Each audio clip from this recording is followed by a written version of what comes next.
Good afternoon students. हमारा नागरिक शास्त्र का पार्ट 2 समाज में विविधता, ये पार्ट चल रहा है। थोड़ा सा पॉइंट बाकी है, समझा देती हूँ। विविधता ही हमारी शक्ति, ये हमने समझाया है।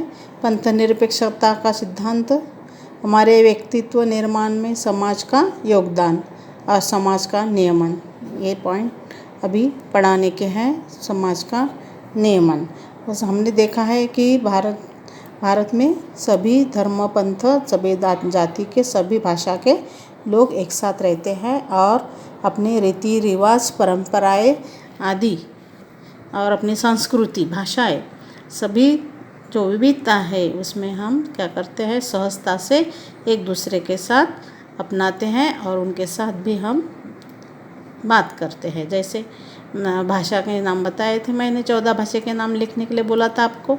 अगर नहीं लिखे तो आज लिख लेना। जैसे कि कन्नड़ है, तेलुगु है, बांग्ला है, मराठी है, गुजराती है, उर्दू है, हिंदी है आदि।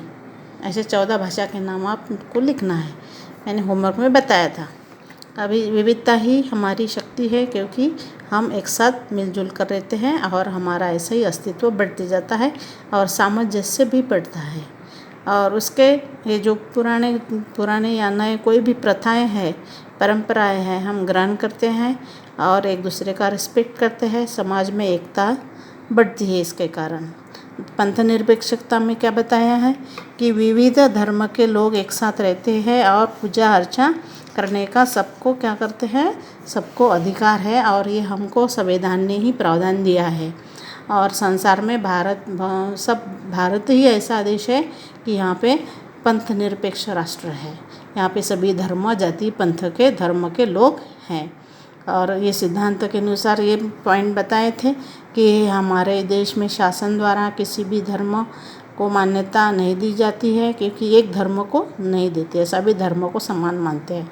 प्रत्येक व्यक्ति को अपने धर्म अथवा अपनी पसंद के धर्म की उपासना करने की स्वतंत्रता है। इस तरह से रोजगार भेदभाव, व्यक्ति भेदभाव हमारे यहाँ पे नहीं करते हैं। रोजगार सबको मिलता है, शिक्षा, सरकारी नौकरी आदि सबको मिलती है। धार्मिक भाषा के अल्पसंख्यक का जो है उनका स्पेशल कोटा होता है, उनके लिए भी अलग स्पेशल प्रावधान देते हैं और उनकी भाषा, सांस्कृतिक अस्मिता को भी संरक्षित रखा जाता है। उसको कहते हैं पंथ निरपेक्षता का सिद्धांत भारतीय समाज में बना हुआ है। बाद में बताया कि हमारे व्यक्तित्व विकास में समाज का योगदान क्या है कि हम सहयोग से रहते हैं, मिलजुल कर रहते हैं, एक दूसरे को सहायता करते हैं और यही हमारा अस्तित्व है। जो भी समस्या है हम क्या करते हैं, हल करते हैं।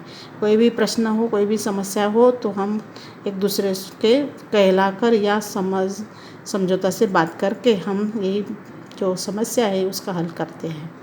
और ये हमारा जो सहयोग के बिना हमारा समाज विकास नहीं हो पाता है। दैनंदिन जीवन में सुचारू रूप से चलने के लिए सहयोग के कारण ही हमारा समाज में पारस्परिक निर्भरता से अधिक स्वस्थ रहता है। और यही तक हमारा हो गया था। अभी हम समझाते हैं कि सहिष्णुता और सामंजस्य क्या है। कि समाज में जिस प्रकार सहयोग की भावना होती है, वैसे ही कभी कभी मतभेद भी होते हैं, विवाद भी होते हैं, संघर्ष भी रहते हैं।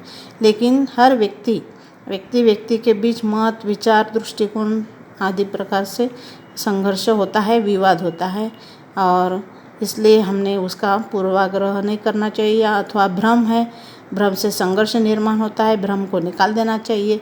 दूसरे का भेद नहीं करना चाहिए। दीर्घकाल तक संघर्ष जारी रखना हमारे हित में नहीं होता है, इसलिए हमने आपसी समन्वय करना चाहिए, समझौता करना चाहिए और समझौता और समन्वय के माध्यम से मनुष्य संघर्ष का निवारण कर सकता है। सामंजस्य रखने के लिए हमको सहिष्णुता की वृत्ति होनी चाहिए, म्हणजे हमको सहन करने की शक्ति होनी चाहिए और ताकि हमारा संघर्ष समाप्त हो सके। इसकी वजह से ही हम अलग अलग नए बातें सीखते हैं, नए विचार आत्मसात करते हैं और इन विचारों की मदद से ही हमारा सामाजिक जीवन समृद्ध बनता है। हमारी सहिष्णुता और वृद्धि की होती है और सामाजिक स्वास्थ्य तथा शांति बनाए रखने के लिए हमें एक सरल पद्धति को सीखने का अवसर मिलता है और यह अवसर को हमने प्राप्त करना चाहिए ताकि हमारा जीवन सुरक्षित रहे। अभी हम देखते हैं कि ट्रेन में जाते हैं तो बहुत खचाखच डब्बे भरे रहते हैं और लोगों को बैठने के लिए जगह नहीं होती है। कोई लोग मतलब अपने पैर ऊपर रख के बैठते हैं और एक दूसरे को जगह नहीं देते। जिसमें मानवता का भाव होता है, जिसमें प्रेम होता है, किसी को सहाय करना, मदद करना, सहयोग करना की भावना होती है, वही लोग क्या करते हैं, अपनी जगह से उठ जाते, सरक जाते हैं और उनको दूसरे को, जो पैसेंजर को जगह देते हैं। ये हमारी मानवता है और ऐसे हमने यही सीख सबको देनी चाहिए और हमने भी सीखनी चाहिए। आपके घर में एक साइकिल है, लेकिन वो साइकिल तुम्हारी दीदी भी चलाती है और आप भी चलाते हैं। आप जिद करते कि मुझे चाहिए, लेकिन कभी कभी क्या होता है कि दीदी को अर्जेंट रहता है, स्कूल जाना है, ऑफिस के काम है, या तो कुछ परीक्षा है, या फॉर्म भरना है, या फीस भरना है, तो उसके लिए दीदी को ज़रूरत होती है। तो हम जिद नहीं करते हैं और समझदारी से काम करते हैं, दीदी को साइकिल दे देते हैं। ये है समझदारी और समन्वय, सहयोग। और खेतीबाड़ी का भी वैसा ही है कि अगर पड़ोसी से विवाद हो गया तो हमने समझौता से काम किया तो न्यायालय में और पुलिस स्टेशन में जाने की ज़रूरत नहीं होती। इसलिए आपस में हमने हमारा जो समस्या है, जो प्रॉब्लम है, वो हल करना चाहिए और यही हमारा उद्देश्य होता है। ये विविध भूमिका है निभाने के लिए अवसर प्राप्त होता है हमें। और विविध भावनाएं जो होती है हमारी, हम समाज में अनेक भूमिकाएं निभाते हैं। मतलब विद्यार्थी, पालक, शिक्षक, डॉक्टर, है ना, ऐसे अलग अलग भूमिका के लोग होते हैं, वो अपने अपने भूमिकाएं निभाते हैं। एक ही व्यक्ति अनेक भूमिका भी निभाता रहता है। प्रत्येक भूमिका के जो कुछ दायित्व होते हैं, वह कर्तव्य होते हैं, वो निश्चित होते हैं और परिवार के बाहर इन्हीं भूमिकाओं में अपने परिवर्तन भी होते रहते हैं। ये यहाँ तक हो गया था। अभी यहाँ चार्ट दिखाए हैं एक, ये यहाँ पे आप है, तुम, लड़का हो या लड़की हो, इनको मतलब माता पिता का पुत्र पुत्री होती है ना, अपने घर में।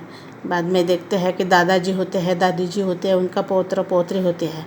उसके बाद में देखा जाए तो कक्षा में प्रतिनिधि भी आपकी भूमिका होती है, या कोई भी आपका दोस्त हो सकता है प्रतिनिधि का, कक्षा प्रतिनिधि। विद्यालय के मित्र मंडल का सदस्य भी होता है, हमारे ग्रुप में का लीडर कहते हैं उसको। खिलाड़ी होते हैं, अनेक प्रकार के विद्यार्थी, स्वच्छता दूत, ये भी आप मतलब कार्यान्वयन के पेपर में, परीक्षा में आप, या कार्यान्वयन के पीरियड में आप अपना स्वच्छता का महत्व समझा सकते हैं या स्वच्छता का महत्व भूमिका निभा सकते हैं। बाल मित्र का संगठन सदस्य, विद्यार्थी विद्यार्थिनी आदि ये चार्ट है। आपको ये चार्ट का चित्रीकरण देखना है, निरीक्षण करना है और वैसा ही निकालने की कोशिश करना है। अभी समाज का नियमन क्या है कि समाज में दैनंदिन व्यवहार को सरलता से चलाने के लिए हमें कुछ नियमों की आवश्यकता होती है। पूर्व समय में समाज का नियमन अधिकांश रूप में रूढ़ि और परंपरा द्वारा होता था, लेकिन आधुनिक समाज का नियमन रूढ़ि परंपरा के साथ कानून भी महत्वपूर्ण होते जा रहा है। कानून का स्वरूप रूढ़ियों, परंपरा, संकेतों की तुलना में भिन्न होता है, क्योंकि उनको कम माना जाता है परंपराओं को, और आधुनिक जो है नियम के अनुसार चलता है।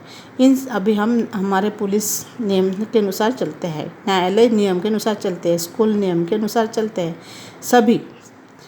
सभी बातों में आधार पर हमारे समाज का नियमन अनेक संस्थाओं या संगठनों द्वारा किया जाता है। स्थानीय शासन संस्थाएं भी समाज के नियमन का कार्य में महत्वपूर्ण भूमिका निभाती है। यहाँ पे हमारा नागरिक शास्त्र का दूसरा पाठ खत्म हो गया है। प्रश्नों के उत्तर मैं कल समझा दूंगी। आज आपको पेज नंबर 63 का रीडिंग करना है और ये चित्र को उतारना है।